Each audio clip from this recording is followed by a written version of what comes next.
त्यांचं अभिनंदन करतो. ज्यांनी भाग घेतलेला आहे पण ह्या वेळेला जिंकू शकले नाहीत, त्यांना पुढच्या वर्षासाठी शुभेच्छा देतो. आणि जे व्हॉलंटियर्स आहेत, ज्यांनी हे सगळं करण्यामध्ये ज्यांचा सहभाग होता, त्यांना धन्यवाद देतो.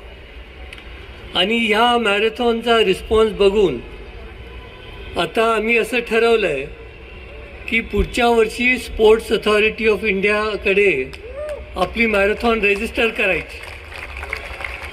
ही हाफ मॅरेथॉन म्हणून रजिस्टर होणार.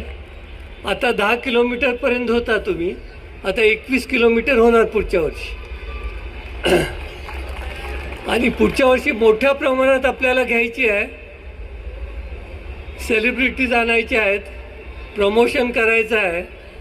आणि तुमचा जो उत्साह बघून असं वाटतं की ही कायमस्वरूपी मोठ्या प्रमाणात एक लँडमार्क इव्हेंट म्हणून इथून पुढं ओळखली जावी.